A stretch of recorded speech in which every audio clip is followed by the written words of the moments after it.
Que a graça e a paz do Senhor Jesus sejam sobre todos nós. É alegria estar mais uma vez aqui junto com os irmãos nesse trabalho que foi sonhado e depois iniciado e está em pleno desenvolvimento, e nós nos alegramos juntos com os irmãos e louvamos a Deus. Agora, alguns irmãos estiveram conosco na apresentação do filme A Forja. Quem esteve no filme, levante a mão só para ter uma noção, né? Temos aqui alguns que estiveram presentes, né? De fato, nós tivemos 2 salas fechadas pela igreja para a apresentação desse filme, e graças a Deus tivemos sala cheia, lotada, né, nas 2 ocasiões, na terça e na quarta-feira, e teremos mais uma sala nessa próxima terça-feira, com aqueles que alguns chegaram a fazer a inscrição para terça-feira, mas quando se inscreveram já estava lotado, né? E na quarta não podiam. A gente consultou sobre a transferência para a quarta, mas na quarta não podiam. Mas aí terão oportunidade novamente nessa terça-feira. E nós louvamos ao Senhor. E, inclusive, hoje pela manhã estivemos meditando na palavra de Deus, na igreja lá, e falando alguma coisa que diz respeito àquilo que a gente viu, né? E a necessidade, e a igreja tem trabalhado ao longo de todo esse ano o tema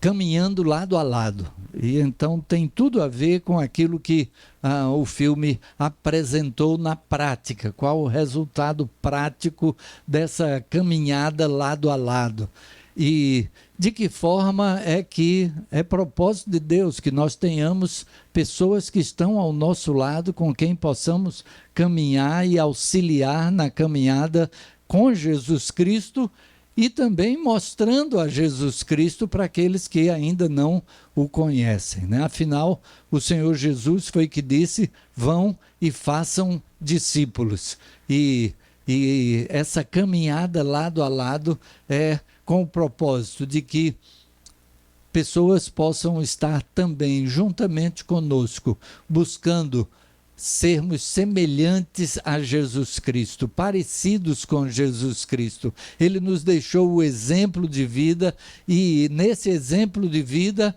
a importância que pessoas tinham para ele. E então é nosso propósito também que pessoas possam conhecer a Jesus Cristo, que nós estejamos dando plena importância a isso. E o desenvolvimento da igreja requer isso. Foi isso que Jesus passou para os seus discípulos. Ele acompanhou 12, caminhou lado a lado com 12, e aí depois disse: agora vocês vão e façam a mesma coisa que eu fiz. Vocês vão e façam discípulos também. E então os discípulos foram responsáveis pela propagação do Evangelho, e capacitados pelo Espírito Santo, desenvolveram essa obra. Nós lembramos que quando Jesus foi para o céu, ali em Jerusalém havia uma igreja de cerca de 120 pessoas. E aí depois, pela pregação do Evangelho, já no dia de Pentecostes, nós temos 3.000 pessoas que são batizadas. Então, a multiplicação, o efeito de multiplicação através daqueles que caminharam lado a lado com Jesus Cristo, puderam assim ser instrumentos de Deus para isso, fez com que a igreja se desenvolvesse e a mensagem do Evangelho fosse propagada em todos os lugares. Então, agora é nossa responsabilidade e privilégio, né, fazer a mesma coisa, proclamar o nome de Jesus Cristo, caminhar lado a lado com pessoas, para que pessoas possam vir a se interessar pela mensagem de salvação em Jesus Cristo. Pastor Nelson me falou que estava no estudo do livro de Naum. Então eu vou seguir no mesmo roteiro que ele vinha caminhando e, é claro, a mensagem será outra, né? A cabeça dele é uma, a minha é outra, mas o texto é o mesmo. As lições a extrair são ricas no texto, apesar de ser um texto que pode parecer até meio chocante. Meio chocante porque fala de destruição, fala de que Deus estará fazendo a sua mão pesar sobre a Síria. Mas vamos ver que lições ele reserva para nós hoje. Hoje estamos a aproximadamente 2.700 anos de quando esse texto foi escrito. E ele traz lições que podem ser aplicadas na nossa vida hoje. Gostaria de ler o texto que aqui, hoje eu sou o pastor Nelson Júnior ali.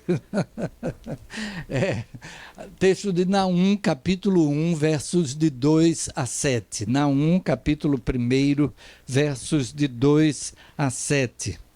E nós vamos, então, meditar um pouco naquilo que Deus apresenta para nós nesse texto. Naum, capítulo 1, versos de 2 a 7. Assim nós lemos nesse texto. O Senhor é Deus zeloso e vingador. O Senhor é vingador. O seu furor é terrível. O Senhor executa vingança contra os seus adversários e manifesta o seu furor contra os seus inimigos. O Senhor é tardio em irar-se, mas o seu poder é imenso. O Senhor não deixará impune o culpado. O seu caminho está no vendaval e na tempestade, e as nuvens são a poeira dos seus pés. Ele repreende o mar e o faz secar, faz que todos os rios se sequem. Bazã e o Carmelo se desvanecem, e as flores do Líbano murcham. Quando ele se aproxima, os montes tremem e as colinas se derretem. A terra treme na sua presença. Sim, o mundo e todos os que nele vivem. Quem pode resistir à sua indignação? Quem pode suportar o despertar da sua ira? O seu furor se derrama como fogo, e as rochas se despedaçam diante dele. O Senhor é bom, uma fortaleza no dia da angústia. Ele conhece os que nele se refugiam. Vamos orar. Senhor Deus, louvamos o teu nome, Pai, e agradecemos pela tua palavra e pela maneira como levantaste servos teus no passado para transmitirem um recado de arrependimento, um recado de retorno para ti.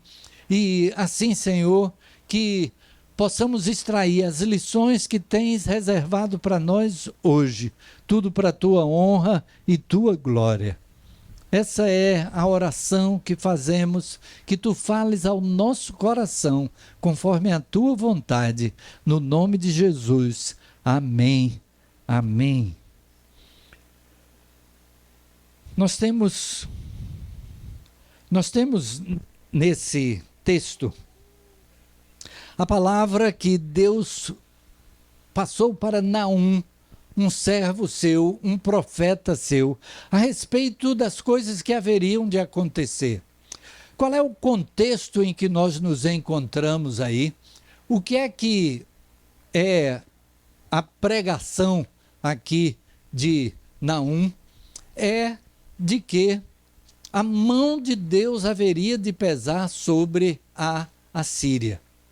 A Assíria foi a nação usada por Deus para repreender a nação de Israel, o reino do norte, Israel, o reino do sul, Judá. O reino do norte foi, então, tomado pela Assíria. E qual é a preocupação como é que Deus vai se utilizar de uma nação ímpia para corrigir o seu povo? O profeta Abacuque teve essa mesma indisposição com Deus.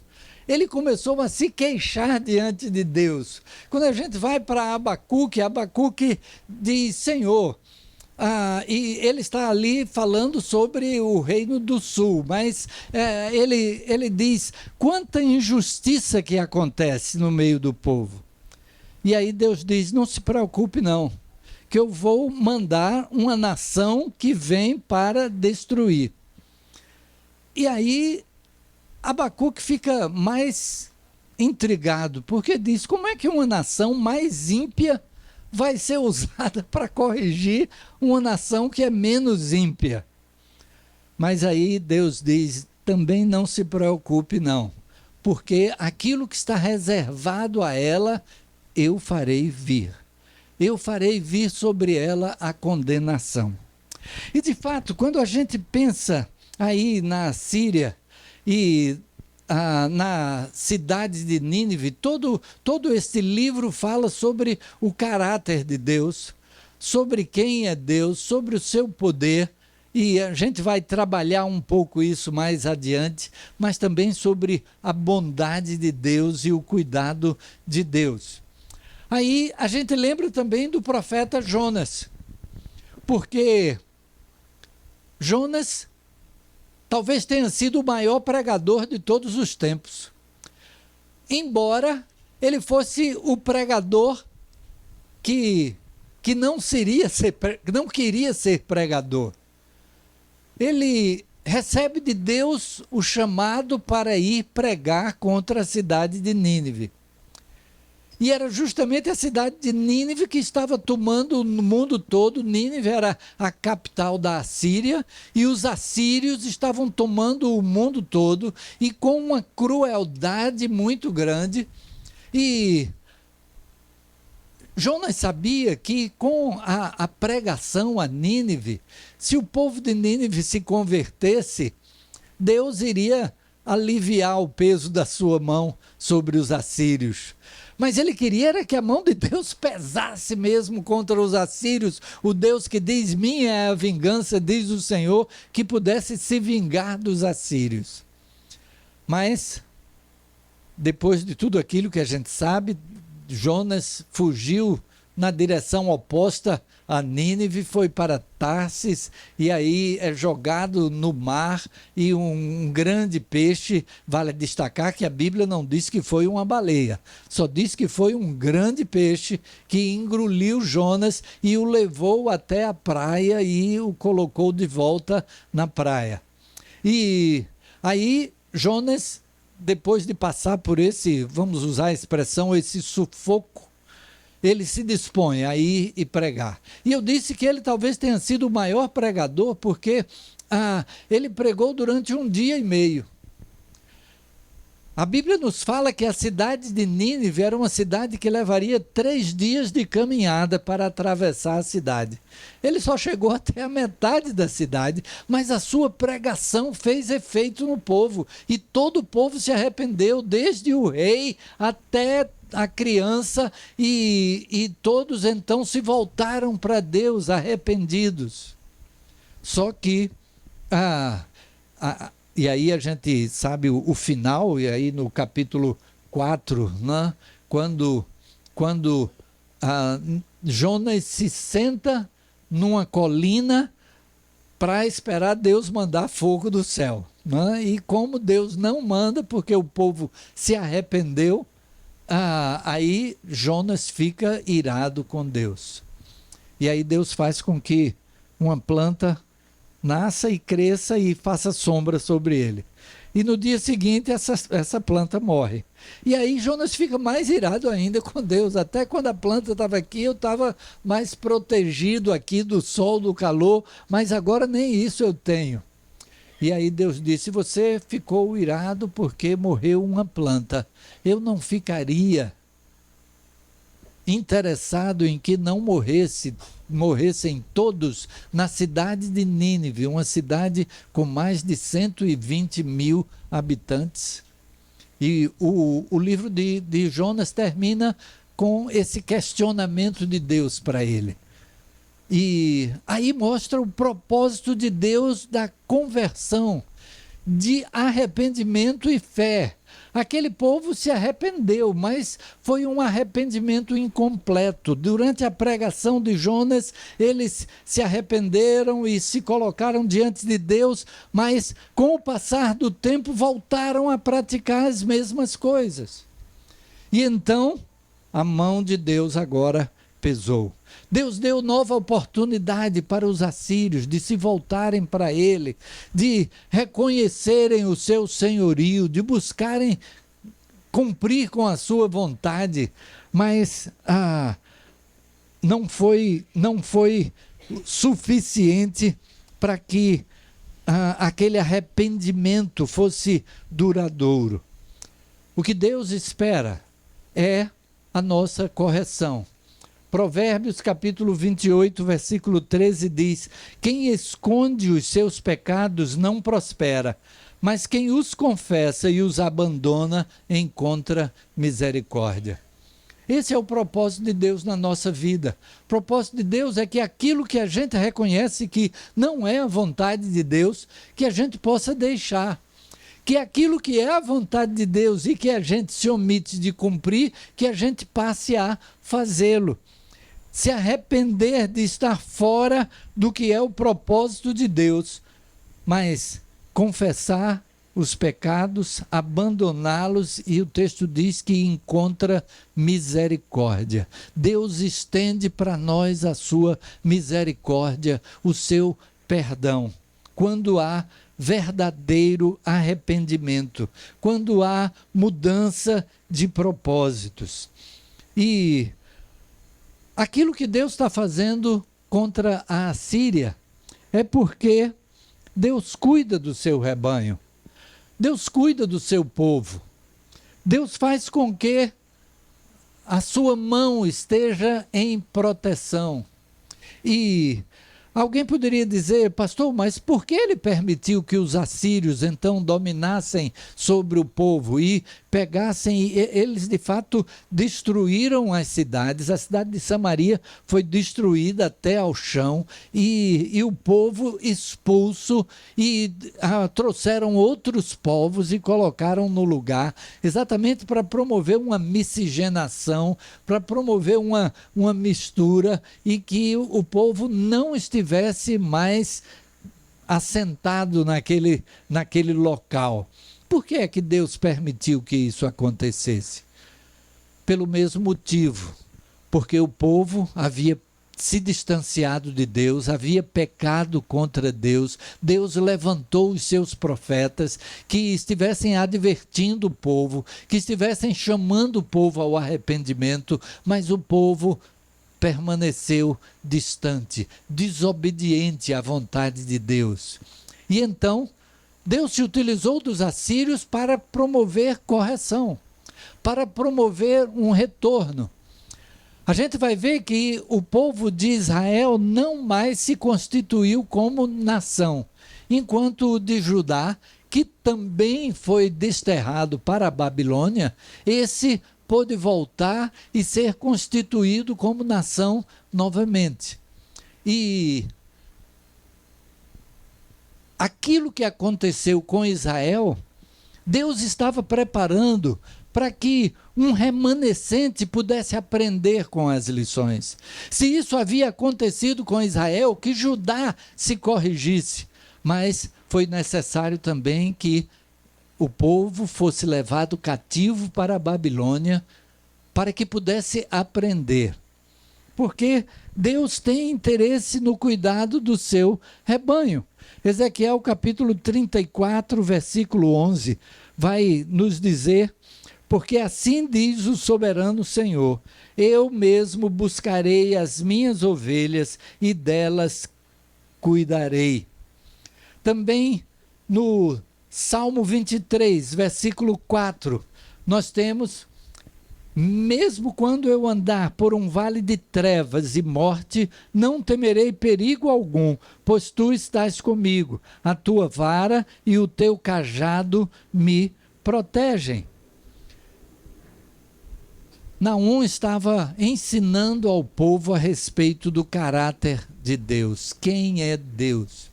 Deus é este que demonstra a sua ira contra o pecado, contra o erro. E quando a gente vê o texto que nós lemos a princípio, e a maneira como Naum aponta para o poder de Deus revelado mesmo na natureza. Ele é aquele que ordena e os mares secam e os rios secam, os montes se abalam, as flores murcham, se Deus ordenar. Até porque tudo foi criado pela palavra de Deus. A gente lembra que o livro de Gênesis, capítulo 1, registra ali o momento da criação, quando a terra era sem forma e vazia, e disse Deus, haja luz e houve luz. E então a cada dia Deus vai falando e a obra é realizada. Deus vai conduzindo toda a criação e a palavra de Deus é suficiente. Então, Naum apresenta aqui que esse Deus todo-poderoso, esse Deus cujo caráter é o caráter de justiça, ele não aceita a injustiça e ele faz pesar a sua mão sobre aquele que a pratica.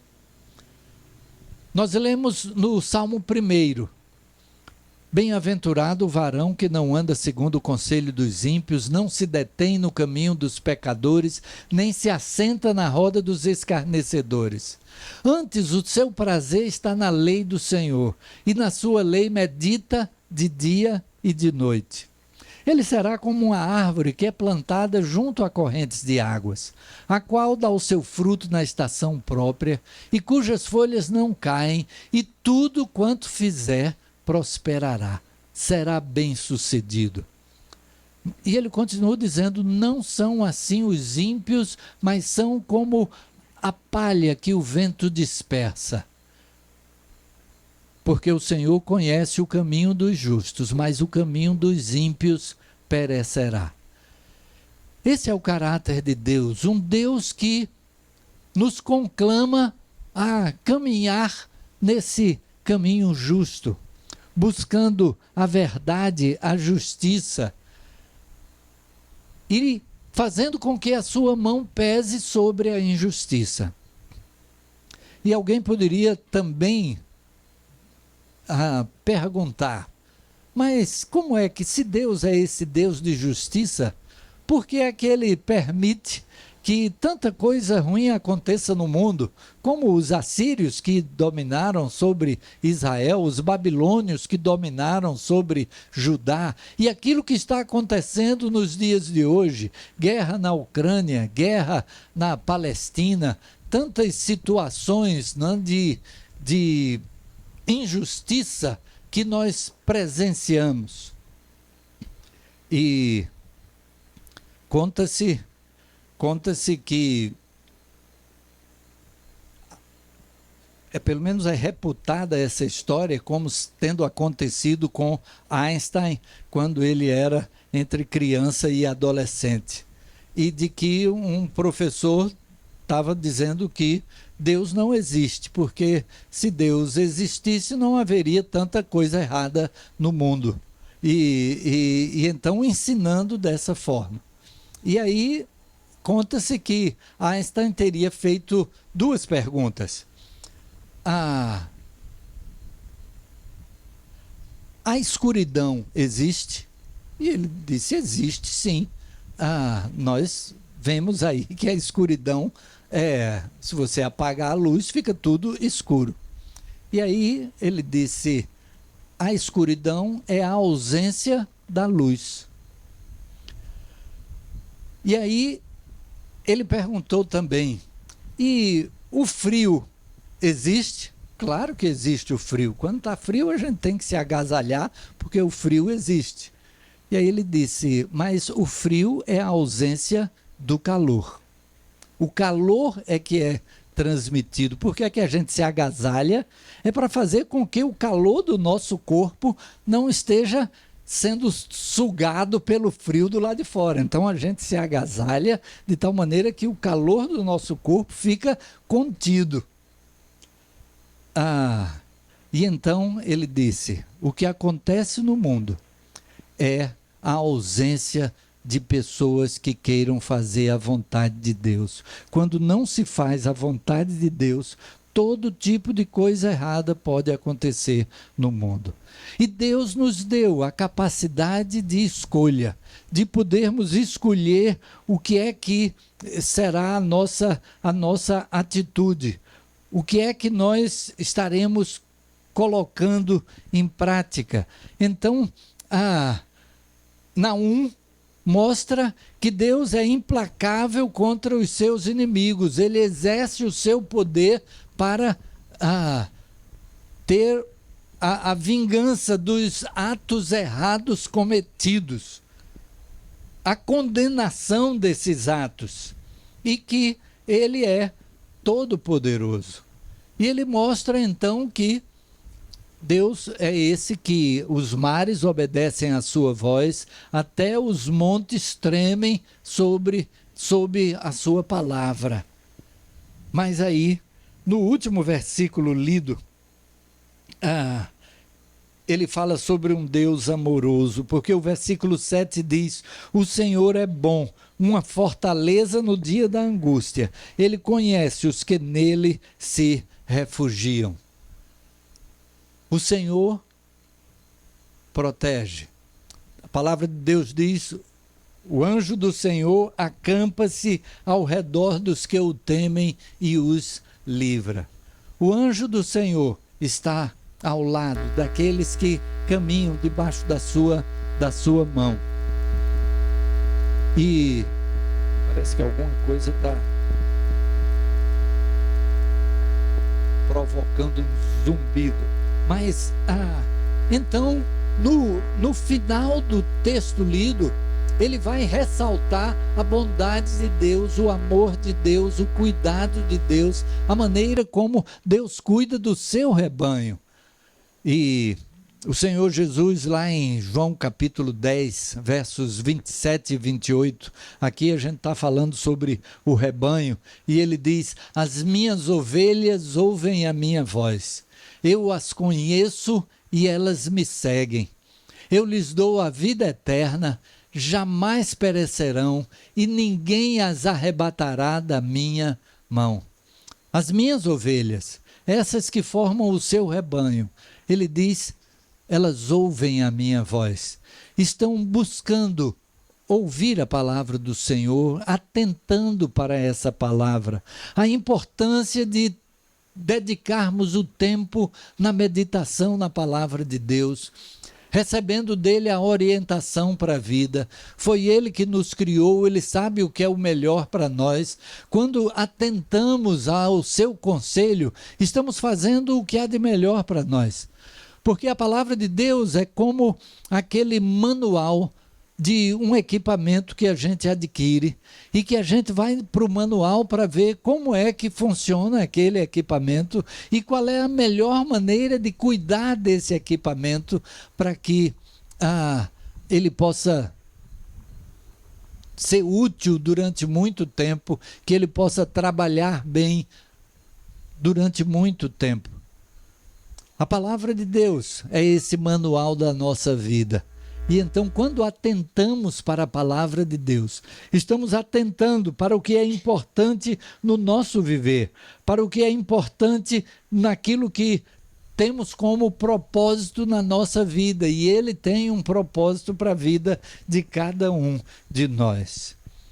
Então, desse texto, nós concluímos que o juízo de Deus sobre a Assíria é um exemplo e um convite. O juízo de Deus sobre a Assíria é um exemplo e um convite. Um convite a nós, para que nos acheguemos a ele. Um exemplo de que Deus é amoroso, mesmo quando precisamos de correção, ele manda essa correção, mas está sempre disposto a nos acolher. como foi o versículo que citamos, aquele que encobre os seus pecados nunca prosperará, mas o que os confessa e abandona alcançará misericórdia. E então a nossa aproximação de Deus deve ser com essa disposição para deixar aquilo que não esteja de acordo com a sua vontade. E dessa maneira estaremos seguindo o exemplo de Jesus Cristo. Estaremos sendo discípulos de Jesus. E sermos discípulos de Jesus é o nosso propósito maior. Porque é isso que Jesus mandou que fosse feito.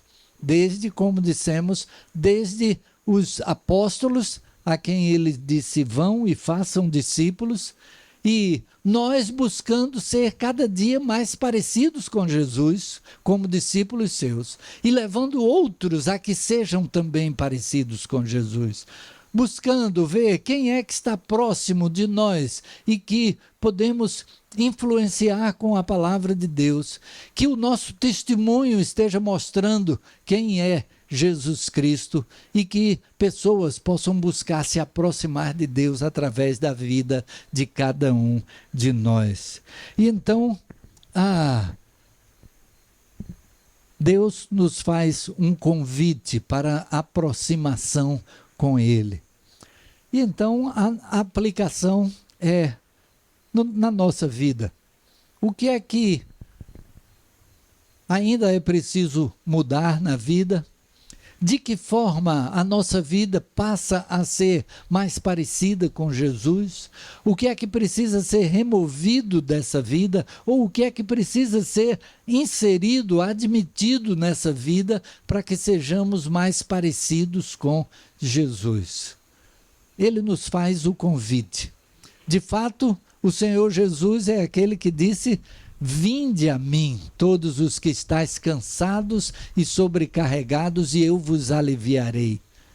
Tomai sobre vós o meu jugo e aprendei de mim, que sou manso e humilde de coração, e encontrareis descanso para as vossas almas, porque o meu jugo é suave e o meu fardo é leve.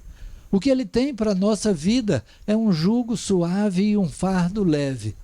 Do que aquela sobrecarga que ele começa dizendo: não, vinde a mim todos vós que estáis sobrecarregados, e eu vos aliviarei. O nosso fardo ele levou na cruz e oferece a nós uma vida onde temos um jugo leve e suave. O jugo é aquela armação que é colocada sobre o animal para que possa ser dirigido, quer seja puxando uma carroça, um arado, o que quer que seja. E o que ele diz é que esse jugo é leve. Aquele animal vai com um pedaço de madeira na nuca, né? Mas que não se compara a um animal de carga. A gente chama aqui, né, o jumento com dois caçoais, né, abarrotados de mercadorias, né? E ele diz: olha, o que eu tenho é um jugo que ajuda na direção. E é um jugo leve e suave. Não sei quem já viu aqui um jugo e a maneira como ele é lixado, como ele tem os contornos arredondados para não machucar o animal quando está ali sobre ele. Jesus faz uma aplicação que ele deseja dirigir a nossa vida, e aquilo que ele coloca como encargo para nós é algo leve, suave, fácil de levar diante e que vai influenciar tanto a nossa vida como a vida de pessoas à nossa volta. Por isso, nós temos trabalhado esse tema, caminhando lado a lado, né?